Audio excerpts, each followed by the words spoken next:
Nagtatrabaho ng husto ang dalawang magkapatid upang makaipon ng pera at nakabili sila ng isang apartment, iniisip na magsisimula na sila ng masayang buhay, ngunit hindi nila alam na ang bahay na pinaghirapan nilang bilhin ay isa palang haunted house. Hindi nagtagal matapos silang lumipat, halos mabaliw si Juhi dahil sa ingay mula sa itaas, kaya't nagdesisyon siyang magdikit ng mga sponge pad sa kisame para mabawasan ang istorbo. Ngunit bago pa siya matapos, muling umalingaw-ngaw ang nakakairitang ingay mula sa itaas. Agad niyang kinuha ang kanyang camcorder para i-record ang tunog, balak niya itong gamitin bilang ebidensya kapag hinarap ang kapitbahay sa itaas. Ngunit sa susunod na sandali, isang kakaibang kalabog na tunog ang nanggaling sa balkonahe.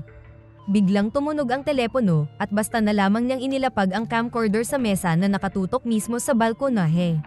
Ngunit sa kabilang linya, walang nagsalita. Kasabay nito, may malakas na pagbagsak mula sa itaas at biglang namatay ang mga ilaw. Habang naguguluhan siya, bumalik agad sa normal ang mga ilaw. Nang marinig niyang tuloy-tuloy pa rin ang ingay sa itaas, hindi na siya nakatiis at naghanda ng umakyat para makipagtalo. Hindi niya alam na sa sandaling iyon, may anino ng babae na nasa balkonahe at muling narinig ang kakaibang kalabog na tunog. At sa isang iglap, nawala si Juhi. Pagkaraan ng 4 na araw, napansin ng kumpanya na hindi pumapasok si Juhi. Kaya tinawagan nila ang pulis na agad namang nakipag-ugnayan sa kapatid niyang si Joyang. Dahil nanatili si Joyang sa dormitoryo ng kumpanya sanhi ng sobrang daming overtime, matagal na niyang hindi nakasama at nakapag-ugnayan ang kapatid na si Juhi. Pag-uwi niya, may nakita siyang sulat na nakadikit sa pinto na nagbababala na huwag gumawa ng ingay sa loob ng bahay. Pagpasok niya sa apartment, nadatnan niyang magulo ang sala at kwarto ng kanyang kapatid. Nainis siya sa nakita at agad na sinubukan tawagan si Juhi, ngunit nakapatay ang telepono nito. Naisip niya ang mga reklamo ng kapatid tungkol sa walang tigil na ingay mula sa itaas, ngunit dahil may problema si Joyang sa pandinig at hindi makaririnig ng walang hearing aid, hindi niya kailanman naintindihan ang pagkabaliw ng kanyang kapatid. Minsan pa nga'y sinabi niya na dahil nabili na nila ang apartment, kailangan nilang mag-adjust anuman ang mangyari, na siyang ikinatahimik ni Juhi. Dahil dito, nagsimulang maghinala si Joyang na may kinalaman ang pagkawala ng kapatid sa ingay na iyon. Kaya pumunta siya sa pinagtatrabahuhan ni Juhi at tinanong ang pinakamalapit nitong kasamahan na si Kihon. Ayon kay Kihon, sa tuwing kausap niya si Juhi sa telepono, palagi nitong tinatanong kung naririnig ba niya ang kakaibang ingay, ngunit wala naman siyang naririnig kahit kailan. Pagbalik ni Joyang sa bahay, nakita niya ang telepono ng kapatid ngunit lobat ito. Nagduda siya, dahil palaging dala ng kapatid ang telepono saan man ito magpunta, ngunit ngayon ay naiwan ito sa bahay. Naghanda siyang i-charge ang telepono upang baka may makita siyang bakas, ngunit nang yumuko siya upang kunin ang charger sa sahig, napansin niyang may malaking batik ng amag doon. Bago pa siya makakilos, may kumatok sa pinto. Nang tanungin niya kung sino, nalaman niyang ito ay ang nakatira sa ibaba sa Unit 504 na nagsasabing tigilan nila ang pag-iingay. Ipinaliwanag ni Joyang na walang tao sa bahay nitong mga araw na nagdaan at imposibleng galing sa kanila ang ingay, ngunit hindi nakinig ang lalaki. Malamig ang mga mata nito at nagbanta pa na kapag nagpatuloy ang ingay, pupunitin niya ang bibig ni Joyang. Pagkaalis ng lalaki, nakita ni Joyang ang isang babaeng mahaba ang buhok na nakatayo lamang sa dulo ng pasilyo. Natakot siya at agad isinara ang pinto. Nang tuluyan ng ma-charge ang telepono, sinubukan niyang i-unlock ito, ngunit hindi niya alam ang tamang password. Kinabukasan, pumunta siya sa security office upang tanungin ang gwardya kung nakita ba nito kamakailan ang kanyang kapatid. Sinabi ng gwardya na minsang nagreklamo si Juhi tungkol sa ingay, ngunit matagal na rin niyang hindi ito nakikita. Nang banggitin ni Joyang ang nakatira sa Unit 504 na nagbanta sa kanya kanina, ipinaliwanag ng gwardya na yon ay si Jung Sim, at gaya ng kanyang kapatid, nagrereklamo din ito tungkol sa ingay. Kaswal pang idinagdag ng gwardya na ang dating nakatira sa kanilang unit na 604 ay nagrereklamo din tungkol sa ingay. Habang ipapaliwanag pa lang sana ng gwardya kung ano ang nangyari noon sa Unit 604, may isang babae na nagmamadaling lumapit upang i-report ang masangsang na amoy na nanggagaling sa basement at pinakiusapan siyang tingnan ito kaagad. Nang buksan ng gwardya ang pinto ng basement, sumalubong agad sa kanila ang mabahong amoy. Ipinaliwanag niya na simula pa 10 taon ang nakalipas, may mga pasaway na residente na dito nagtatapon ng basura, At sa paglipas ng panahon ay naipon iyon hanggang naging ganoon karumi. Para mapigilan ang mga residente sa pagtapon ng basura dito, sinabi ng gwardya na kinandado na niya ang pinto ng basement ngunit may mga nagtatapon pa rin ng basura sa loob sa pamamagitan ng bintana. Aabutin ng daan-daang milyong won ang paglilinis nito, at dahil walang gustong gumastos, hindi na ito naresolba. Ilang araw matapos nito, nagbitiw si Jo Young sa kanyang trabaho at umuwi upang magkaroon ng mas maraming oras sa paghahanap sa kanyang kapatid. Sakto namang kaarawan niya noon. Habang nakatingin siya sa mesa na puno ng kimchi, hindi niya maiwasang maalala ang kanyang kapatid. Alam ni Jo-hee na paborito ni Jo Young ang kimchi, kaya tuwing kaarawan niya ay gumagawa si Jo-hee para sa kanya, ngunit ngayong taon wala na si Jo-hee para makisalo. Sa sandaling iyon, may naisip si Jo Young at sinubukan gamitin ang petsa ng kanyang kaarawan bilang password upang mabuksan ang telepono ng kapatid. Laking gulat niya nang gumana ito. Nang mabuksan niya, marami siyang natagpo ang mga recording. Pinindot niya ang isa sa mga recording, ngunit makalipas lamang ang 2 segundo ay isang malakas na kalabog ang umalingaw-ngaw sa kanyang tainga. Dahil suot niya ang kanyang hearing aid, hindi niya matukoy kung galing ba sa itaas ang tunog o sa telepono mismo. Kalaunan, bumalik siya sa silid at ipinagpatuloy ang pakikinig. Narinig niya ang tinig ng kanyang kapatid na puno ng reklamo at napagtanto kung gaano nakapraning si Jo-hee noon. Pagkatapos ay may narinig siyang tila boses ng isa pang tao sa mga recording, ngunit hindi niya maunawaan ang sinasabi. Pakiramdam niya ay parang nandoon mismo sa tabi niya ang boses, ngunit nang tumingin siya sa paligid ay wala namang tao. Kasunod nito, parang narinig niya ang tinig ng kapatid sa kanyang tainga, at dahil dito natakot siya ng husto at naibato ang telepono. Hindi nagtagal, muli na namang tumunog ang doorbell. Sa pagkakataong ito, malinaw nang naririnig niya ang tinig ng kapatid sa labas, pero nagduda siya ng paulit-ulit nitong sinasabi ang parehong pangungusap. Dahil nakaramdam siya ng kakaiba, tumanggi siyang buksan ang pinto at sa halip ay sumilip sa butas ng pintuan.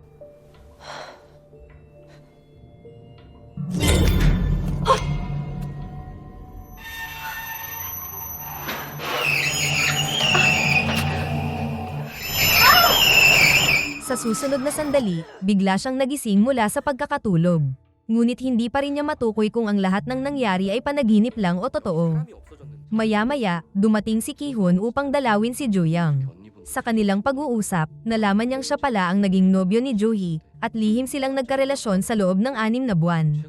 Ngunit ilang araw na rin niyang hindi makontak si Jo-hee, kaya lumapit siya para makipagtulungan kay Jo Young. Magkasama silang pumunta sa lokal na tanggapan ng distrito, kung saan nalaman nila mula sa opisyal na ilang buwan na ang nakalilipas, ang babaeng nakatira sa Unit 604 ay nagreklamo rin tungkol sa ingay at nagsabing may nakikita siyang mga multo. Ilang araw matapos noon, nagreklamo ang mga residente dahil sa masangsang na amoy na nagmumula sa Unit 604 at nadiskubre na lang nila na nagbigti na pala ang babae. Pagkarinig nito, inisip ni Jo Young ang sarili niyang kumakain sa bahay, ngunit ang pag-iisip na minsan ay may nakabitin na bangkay doon ay naghatid ng kilabot sa kanyang katawan. Pagkatapos noon, sumama si Ki-hoon kay Jo Young pauwi, at sa pagkakataong ito ay may malaking paalala na nakadikit sa pinto, na muling nagpapaalala sa kanya na tigilan nila ang pag-iingay sa kanilang apartment. Naniniwala si Jo Young na si Jung Sim ang nagdikit nito. Kalaunan, sinimulan ni Ki-hoon na gumawa ng mga poster ng nawawalang tao para kay Jo-hee. Samantala, nakatanggap naman si Jo Young ng tawag mula sa pulis, nagtatanong ng update tungkol sa nawawala niyang kapatid. Ipinagbigay alam ni Jo Young sa pulis ang mga pagbabanta ni Jung Sim at iginiit na marahil may kaugnayan si Jung Sim sa pagkawala ng kanyang kapatid. Ngunit dahil walang ebidensya, hindi pwedeng basta na lang arestuhin ng pulis si Jung Sim. Mula sa pulis, nalaman niya na may surveillance camera malapit sa apartment, ngunit nang suriin nila, natuklasan nilang hindi kailanman lumabas ng gusali ang kanyang kapatid. Naniniwala si Jo Young na dahil naiwan ang telepono at pitaka ng kanyang kapatid sa bahay at hindi naman ito lumabas, tiyak na itinago siya sa apartment ni Jung Sim.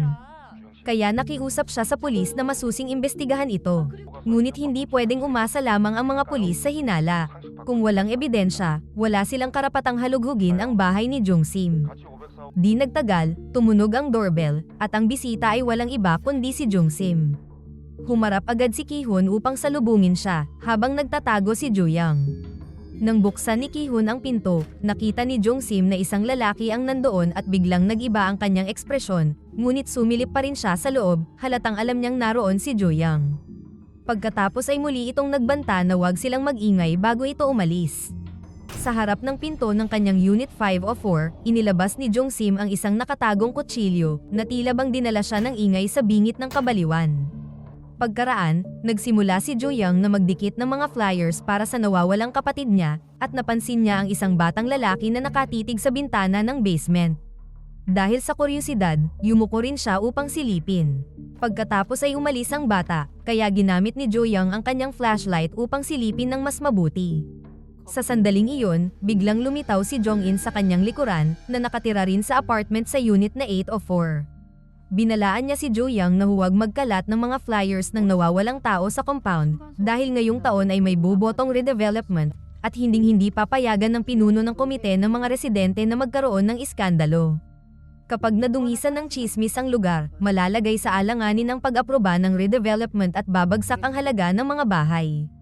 Pag-uwi ni Jo Young, nakatulala siya sa flyers ng kanyang kapatid. Bigla na lang nag-click ang door lock at sa kanyang pagkagulat, si Joo-hee, na ilang araw nang nawawala ang pumasok. Agad niyang niyakap ang kapatid, ngunit itinulak siya nito at dumiretso sa kanyang silid. Sumunod siya upang tanungin kung saan ito nanggaling, ngunit pagpasok niya, wala nang tao sa loob. Habang nalilito pa siya, may narinig siyang tunog mula sa sala.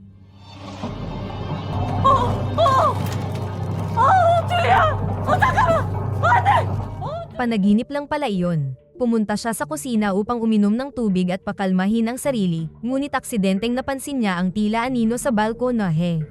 Sa takot, gusto na sana niyang tumakbo, pero biglang lumitaw si Jong Sim sa kanyang pinto at paulit-ulit na sinusubukang i-dial ang code ng pinto. Sa kabutihang palad, nawala na ang anino sa balkonahe, kaya kinuha niya ang isang kutsilyo sa kusina at lumabas sa balkonahe nang walang pag-aalinlangan. Pagkatiyak niyang walang tao roon, sumilip siya sa peephole at nakita niyang umalis na si Jong Sim, kaya nakahinga siya ng maluwag. Ngayon, tuluyan ng nilamon ng galit sa ingay si Jong Sim at nagsimula siyang maghanap sa bawat palapag ng pinagmumulan nito. Nawalan siya ng pasensya at nagsisigaw sa pasilyo. Paglingon niya, napansin niyang may nakatitig sa kanya mula sa sulok ng pinto. Biglang umilaw ang motion sensor light, kaya mas malapit niyang tiningnan.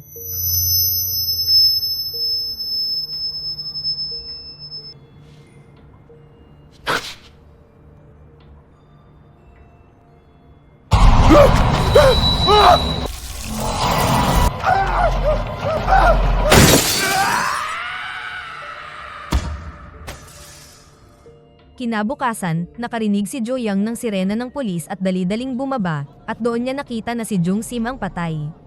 Lumapit sa kanya ang pulis na nakausap niya noon, at agad niyang sinabi na ang biktima ay ang nakatira sa Unit 504, hinihiling na halugugin nila ang bahay nito para sa kanyang kapatid. Ngunit ipinaliwanag ng pulis na nahalughog na nila at walang nakitang kakaiba, wala ring bakas ng taong nakatago roon. Pinaghihinalaan nilang goni-goni lamang ni Jo Young ang lahat dahil sa matinding stress sa pagkawala ng kanyang kapatid at binalaan siyang huwag basta magbintang ng walang ebidensya. Dumating din ang pinuno ng komite at sinabihan siyang tigilan niya ang pagpapahirap at pagdodongi sa reputasyon ng komunidad kung hindi ay magsisisi siya. Idinagdag pa nitong tila isinumpa ang Unit 604 dahil lahat ng tumira roon ay nauuwi sa pagkabaliw at maging ang mga nakatira sa itaas at ibaba ay hindi rin normal. Hindi naintindihan ni Jo Young ang kanyang tinutukoy, kaya pumunta siya sa Unit 804 upang kausapin si Jong-in.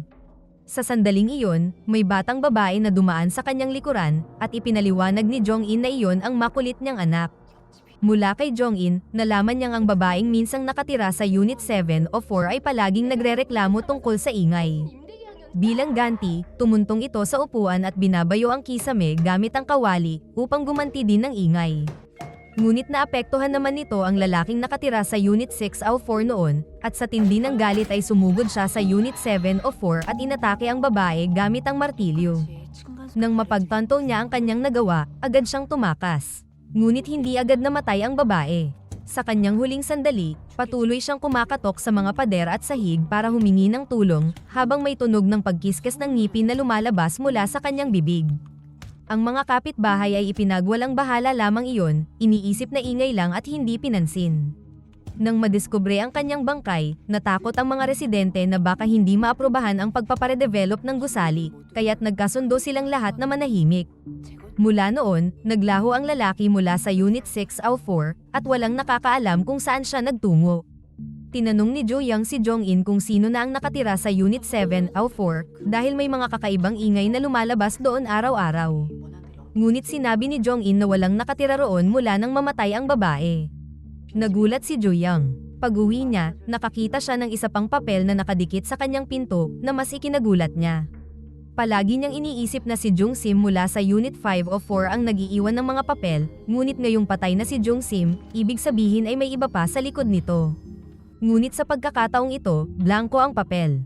Nang kanyang alisin ito, nakita niyang may mga salitang inukit sa pinto gamit ang dugo, isinumpa siyang mapunta sa impyerno. Kinabukasan, muling nagdikit si Jo-young ng mga flyer ng nawawala niyang kapatid sa paligid ng compound. Kasabay nito, naganap ang pulong para sa redevelopment at sinikap ng pinuno ng komite ng mga residente na magpakita ng kabaitan sa pamamagitan ng pagpapahayag ng pakikiramay para kay Jung-sim. Ngunit habang naglalakad si Jo-young sa gitna ng tao, napansin niyang may isa sa mga flyers ng kanyang kapatid na niyurakan, at isang halo ng lungkot at galit ang sumiklab sa kanyang dibdib na parang sinindihang mitya na nagpayanig sa kanya. Hinila niya ang mikropono mula sa chairman at sumigaw na misteryosong nawala ang kanyang kapatid sa compound na ito, na wala siyang pakialam sa redevelopment, ang tanging nais niya ay mahanap ang kanyang kapatid. Agad siyang pinigilan ng chairman at sinabihan tumigil, at nauwi sila sa mainit na pagtatalo hanggang sa paghiwalayin sila ng mga residente. Ngunit tumanggi pa rin si Jo-young na sumuko, patuloy na sumisigaw na tiyak na nakatago lamang kung saan ang kanyang kapatid sa compound. Sa sandaling iyon, dumating si Ki-hun na nakita ang pangyayari, at hinila si Jo-young palayo. Sinabi niya rito na sa kanyang investigasyon, wala siyang nakitang record sa CCTV na umalis ang lalaking dating nakatira mula sa Unit 604, kaya't posibleng nagtatago pa rin ito sa compound. Sa narinig na iyon, biglang naisip ni Jo-young ang basement, dahil sa sobrang baho nito ay walang sino mang nakapaghalughog doon. Kaya't nag-ipon sila ng lakas ng loob at pumasok sa basement, naghiwa-hiwalay upang maghanap sa tumpok ng basura. Habang naghahanap si Ki-hun at nagre-record gamit ang kanyang camcorder, hindi inaasahang may nakita siyang anino na nakaupo sa sulok. Sinikap niyang pakalmahin ang sarili, saka inilabas ang kanyang telepono upang tiyakin, at nakita niyang ang nakahandusay na figura ay ang lalaki mula sa Unit 604. Nang lumapit siya upang tingnan kung buhay pa ito, biglang may matinis na tunog na sumabog sa kanyang tainga.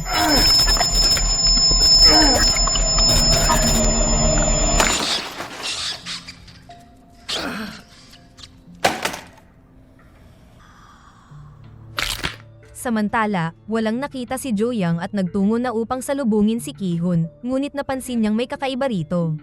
Gusto sana niyang titigan pa ng mabuti, ngunit isang hindi matitiis na sigaw ang dumagundong sa kanyang tainga. Pagkaraan, nakita niyang biglang kumikislat ang katawan ni Ki-hun, kaya't napaatras siya ng 2 hakbang. Maya-maya, biglang sumugod si Ki-hun kay Jo-young at itinumba siya. Gaano man niya tawagin ang pangalan nito, walang tugon. Ang mga mata nito ay puno na ngayon ng pagnanasang pumatay, na para bang sinaniban. Sa desperadong sandali, dinampot ni Jo-young ang isang bato at hinampas si Ki-hun sa ulo, saka nakatakas ng buhay. Mabilis siyang umakyat sa hagdanan ngunit nahawakan siya ni Ki-hun sa paa.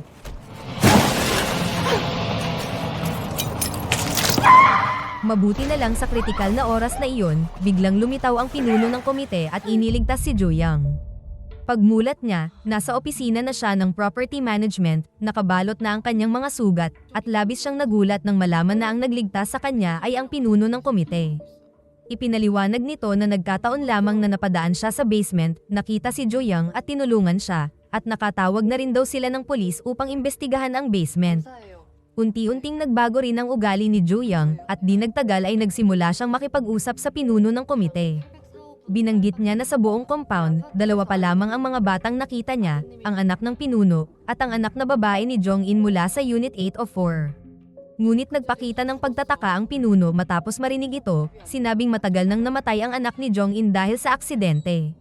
Doon napagtanto ni Jo-young ang katotohanan, at siya'y nabigla, dahil malinaw niyang naaalala na nakakita siya ng isang batang babae sa bahay ni Jong-in. Sa sandaling iyon, nakatanggap ng tawag si Jo-young mula sa pulis. Pagdating niya sa pintuan ng basement, laking gulat niya nang malaman na patay na si Kihon. Ikinwento niya sa pulis na minsan ay nakita niya ang isang pintuang bakal sa basement at pinaghihinalaang doon nakakulong ang kanyang kapatid. Ngunit sinabi ng pulis na nagsagawa na sila ng masusing investigasyon at walang natagpo ang ganoong pinto. Naniniwala sila na ang trauma ni Joyoung ang nagtulak sa kanya sa pagkabaliw, kaya't mariin siyang binalaan na huwag nang pumasok muli sa basement. Ngunit ayaw sumuko ni Joyoung, kaya't mag-isa siyang bumaba sa basement. Doon niya natagpuan ang camcorder ng kanyang kapatid. Isa sa mga video ay nagpapakita kay Joohee na pumapasok sa Unit 804, kung saan nakapwesto ang ilang vibration machines, patunay na si Jong-in ang lumilikha ng ingay. Nakunan din sa video ang ilang nakakatakot at kababalaghang eksena, kung saan si Jong-in ay nakikipag-usap sa kanyang anak, ngunit sa video, bukod kay Jong-in ay wala nang ibang nakikitang tao. Napagtanto agad ni Joohee kung gaano kapanganib si Jong-in, ngunit huli na upang makatakas. Itinulak siya ni Jong-in sa sahig at binasag ang isang tasa sa kanyang ulo. Doon tuluyang naunawaan ni Joyoung na si Jong-in ang tunay na may sala sa lahat. Narinig niya ang mahinang tunog at sinundan iyon hanggang sa matagpuan niya ang kapatid na nakatago sa isang sulok. Halos mamamatay na si Joohee, kaya't agad siyang binuhat ni Joyoung. Ngunit naghihintay na sa kanila si Jong-in sa labasan ng basement, may nakakatakot na ngiti sa lobby at hawak ang isang maso. Mabilis na isinara ni Joyoung ang pintuang bakal at dinala ang kapatid sa ibang direksyon. Ngunit matapos umikot-ikot, wala nang ibang daan palabas, kaya't itinago niya muna ang kapatid at siya na lang ang humarap kay Jong-in. Mula mismo sa bibig ni Jong-in, nalaman ni Joyoung na si Jong-in pala mismo ang pumatay sa babae mula sa Unit 704 at sa lalaki mula sa Unit 604. Sinisisi niya ang babae mula sa Unit 704 na kung hindi daw dahil sa kanya, buhay pa sana ang anak niya ngayon. Lagi raw itong nagrereklamo tungkol sa anak niyang maingay at palaging tumatakbo sa loob ng bahay, bagay na labis na ikinagalit niya. Kaya pinayagan niyang maglaro sa ibaba ang kanyang anak, ngunit nadisgrasya ito at nasagasaan ng delivery truck. Kaya ibinuhos niya ang lahat ng galit at sisi sa babae. Dahan-dahang lumapit si Jong-in kay Joyoung, handang patayin siya. Tumakbo si Joyoung at nagtago sa pansamantalang ligtas na lugar. Muling sumambulat ang nakakakilabot na tunog ng paggiling, kasabay ng matinis na ingay, at hindi niya ito kinaya. Agad niyang inalis ang kanyang hearing aid, kaya tuluyang nawala ang ingay. Ngunit sa susunod na saglit, biglang lumitaw si Jong-in sa kanyang harapan. Sa huli, tinamaan si Joyoung ng maso sa likod at bumagsak. Umupo si Jong-in sa ibabaw niya, itinaas ang maso upang tapusin siya, ngunit muli na namang umalingaw-ngaw ang nakakikilabot na tunog. Sa mismong sandaling iyon, lumitaw ang kaluluwa ng babaeng mula sa Unit 704 at inatake si Jong-in. Doon nakahanap ng pagkakataon si Joyoung upang makatakas. Habang isinasara niya ang pinto, humabol si Jong-in at nagmakaawa na iligtas siya. Ngunit aksidenteng napatitig si Joyoung sa mga mata ng babae mula 704 at dahil sa matinding takot, sa huli, pinili niyang huwag iligtas si Jong-in at malakas na isinara ang pintuang bakal. Katulad ng nangyari sa babae mula 704, nagsimulang hampasin ni Jong-in ang pintuang bakal upang makahingi ng tulong. Ngunit walang kabuluhan ang lahat, dahil ang iba pang residente ay ituturing lamang iyon na karaniwang ingay. Sa wakas, nakalabas si Joyoung mula sa basement kasama ang kanyang kapatid. Makalipas ang ilang araw, isang bagong kapitbahay na lumipat sa Unit 704 ang bumisita kay Joyoung. 안녕하세요. 혼자 사세요? 동생이랑요?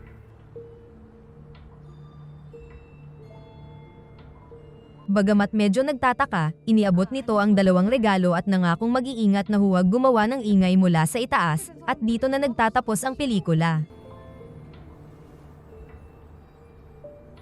조심해야 돼요. 여긴 서로 다 들리니까.